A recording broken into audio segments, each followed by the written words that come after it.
अरविंद, फरीदाबाद से ये शुरू हुआ, अल फलाह यूनिवर्सिटी से बहुत से तार जुड़ते हुए, लेकिन जहां से शुरुआत हुई थी वहां पर यह धमाका अब बहुत पेचीदा बना रहा है इस मामले को।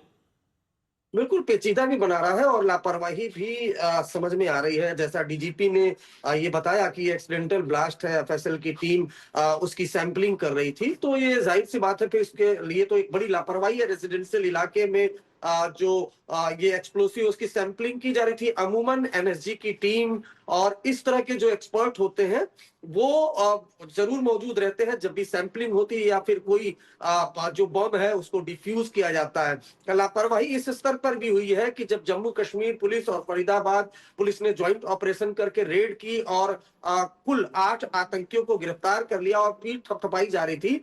उनको ये पता था कि एक आतंकी उमर मोहम्मद उर्फ उमर नबी वो फरार चल रहा है, तो वो उस आतंकी को गिरफ्तार करने की बजाय Faridabad police commissioner press conference कर रहे थे, जम्मू कश्मीर पुलिस ट्वीट कर रही थी। और ऐसे में एक आतंकी जो फरार चल रहा था दस्तावेजों में, हिमांशु, वो दिल्ली आता है और लाल किले पर बम धमाके को अंजाम देता है। तो लापरवाही वहां पर भी बरती गई। और जिस तरह से अगर डीजीपी ये दावा कर रहे हैं कि ये जो एक्सप्लोसिव और 2900 केजी एक्सप्लोसिव हिमांशु रिकवर हुआ था, एक्सप्लोसिव मटेरियल रिकवर हुआ था, जिसमें एक्सप्लोसिव भी था, अमोनियम नाइट्रेट, उसमें कुछ मिक्स बैटरी भी थी और बाकी डेटोनेटर, वो सारी चीजें मिक्सअप थी जिनकी सैंपलिंग की जा रही थी। 2900 केजी एक्सप्लोसिव था। तो अब अगर डीजीपी का ये बयान है तो जाहिर सी बात है इसकी इंक्वायरी भी वो कराएंगे अपने स्तर पर कि पुलिस थाने में 2900 केजी एक्सप्लोसिव, जहां आसपास रिहायशी इलाका है, रेजिडेंशियल इलाका है, पुलिसकर्मी वहां पर रहते, वहां पर सैंपलिंग क्यों की जा रही थी और हिमांशु? ये सवाल होना चाहिए क्योंकि ये बताया गया है, प्रत्यक्षदर्शी जब बात कर रहे थे अशरफ, तो उन्होंने आज सुबह इस बात को बताया कि 600 मीटर के दायरे में दीवारों में दरार आ गई है, खिड़की दरवाजे शीशे ये सब टूटे हुए हैं, लोग सो नहीं पा रहे थे रात भर में, इतने जोरदार वहां पर धमाका हुआ। हिमांशु मिश्रा दिल्ली से हमारे साथ में जुड़े हुए हैं। हिमांशु, आपके पास क्या खबर है? क्योंकि अब ये देख रहे हैं कि अल फलाह यूनिवर्सिटी से जो जांच शुरू हुई थी वो पठानकोट तक पहुंची और भी अलग अलग इलाकों तक पहुंच गई है। देखिए, इस वक्त मैं उसी अल फलाह यूनिवर्सिटी के ठीक बाहर हिमांशु मौजूद हूं, जहां से इस जांच की शुरुआत हुई थी। जब 6 तारीख को आदिल को पकड़ा गया था, उसके बाद से ही पुलिस को यहां अल फलाह यूनिवर्सिटी की जानकारी मिली थी।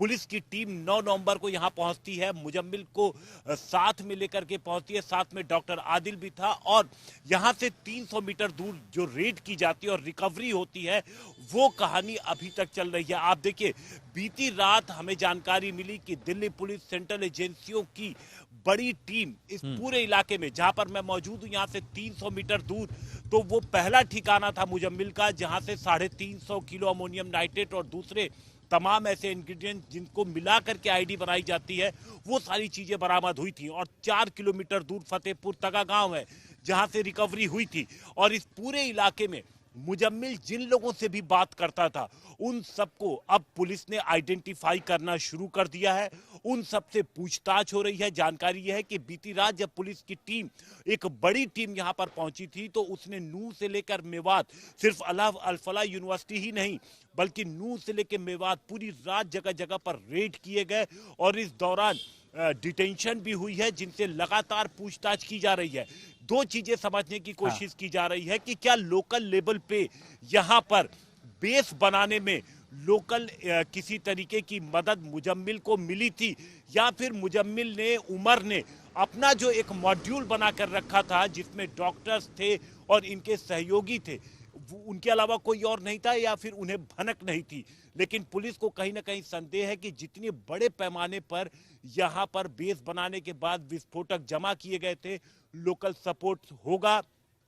और यही वजह हिमांशु कि लगातार रेड जगह जगह जारी है। जिन लोगों को डिटेन किया गया है, अब उनकी इस पूरे मॉड्यूल के साथ क्या लिंकेज है, किस तरीके की मदद उन्होंने प्रोवाइड करी, सब कुछ पूछताछ की जाएगी। अशरफ हमारे साथ बने हुए। अशरफ, एक बार फिर से नौगाम के मामले पर थोड़ा सा वापस आते हैं। एक बात बताइएगा, क्योंकि 11:20 पर या 11:22 पर यह धमाका होता है, क्योंकि सीसीटीवी में वो टाइमिंग आ रहा है, तो वो हम देख रहे थे, जो अभी स्क्रीन पर देखिए देखा भी जा रहा है। तो क्या 24/7 ये सैंपलिंग का काम किया जा रहा था? जो वहां पर जांच टीम थी वो दिन रात वहां पर जुटी हुई थी काम करने में? नहीं, इस तरह के मामलों में तो 24/7 जो है जाहिर है कि इतना बड़ा मामला था और उसको लेकर जांच तो चल रही थी, लेकिन सवाल यही खड़ा होता है कि एक तो सबसे पहले गनीमत ये थी कि बहुत सारी क्षति जो है और भी हो सकती थी इस धमाके से, चाहे ये एक्सीडेंटल ब्लास्ट ही क्यों ना हो, क्योंकि एक तो ये रिहायशी इलाका है, दूसरा ये था कि बहुत भीड़ होती है। मैंने सुबह आपको दिखाया कि किस तरह से दक्षिण कश्मीर का मुख्य मार्ग जो रोड है वो उसी पुलिस थाने के सामने से निकलता है, नेशनल हाईवे भी ज़्यादा दूर नहीं है। यहाँ तक कि जो सीसीटीवी कैमरे में कैद तस्वीर हुई थी, जो आप बार बार आज तक पर दिखा रहे हैं, वो सीसीटीवी कैमरा भी नेशनल हाईवे के पास जो सर्वेलेंस कैमराज हैं उनमें कैद हुई है। पास जो है पुलिस थाने के भीतर हो सकता है सीसीटीवी लगे हों, लेकिन वो तो जाहिर है कि उस ब्लास्ट में पूरी तरह से तबाह हो गए हैं। लेकिन उसमें जो है इतनी शिद्दत इस ब्लास्ट की थी, अगर दिन खुदा ना खास्ता दिन के समय इस तरह का ब्लास्ट या शाम के समय होता तो बहुत ज़्यादा जानी नुकसान जो है आम नागरिकों और सिविलियनों का हुआ।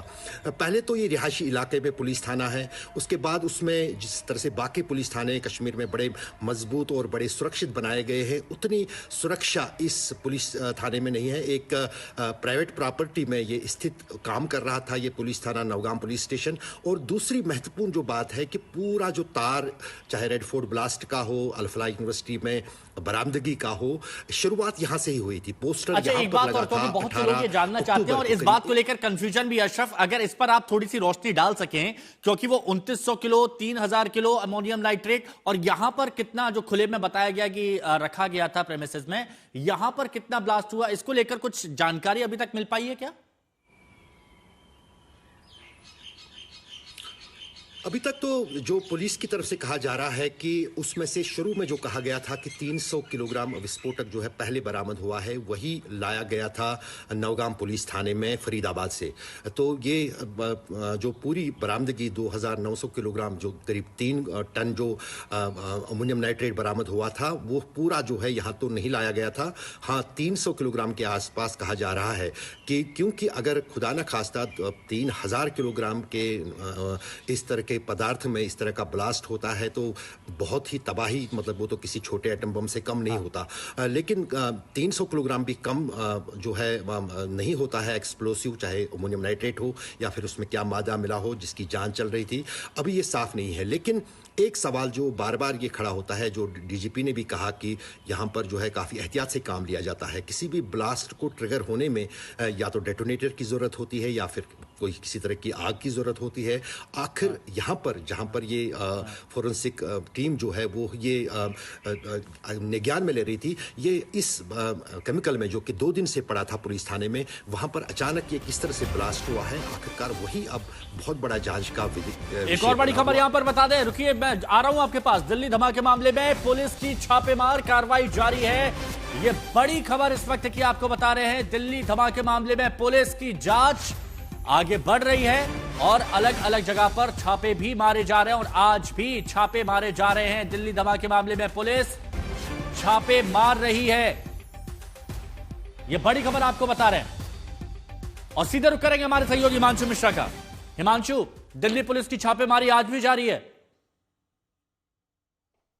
बिल्कुल, दिल्ली पुलिस की छापेमारी लगातार जारी है और जिस तरीके से हिमांशु जो इंफॉर्मेशन मिल रही है, खास तौर से देखिए जो मुजम्मिल दिल्ली पुलिस, जो जम्मू कश्मीर पुलिस ने सबसे पहले जो पकड़ा था, मुजम्मिल से काफी कुछ जानकारी मिली है।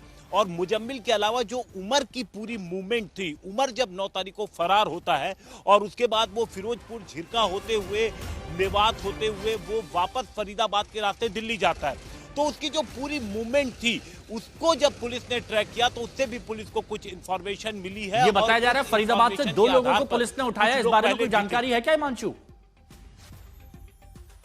जी बिल्कुल, देखिए बीती रात जब पुलिस की टीम पहुंची थी और पुलिस की टीम ने लगातार इस पूरे इलाके में रेड की थी, तो फरीदाबाद से थोड़ा सा आगे जब आप नूह की तरफ बढ़ते हैं, क्योंकि मैं जहां पर खड़ा हूं ये फरीदाबाद से आगे धौज है, जहां पर अल-फलाह ये यूनिवर्सिटी आपको नजर आ रही है, ये धौज का इलाका है। आप कह सकते हैं कि फरीदाबाद शहर क्रॉस करके ये धौज का इलाका आता है जहां पर अल-फलाह यूनिवर्सिटी है। और जो रेड शुरू हुई थी, सेंटर पॉइंट भले ही यहीं था, धौज था, लेकिन यहां से पुलिस की टीम आगे बढ़ती है क्योंकि इंफॉर्मेशन थी कि नू के अलावा मेवात इन इलाकों में भी मुजम्मिल और उमर, चूंकि उमर की मूवमेंट भी थी, नू मेवात और देखिए ये कार्रवाई जारी रहेगी, छापेमार कार्रवाई जारी रहेगी।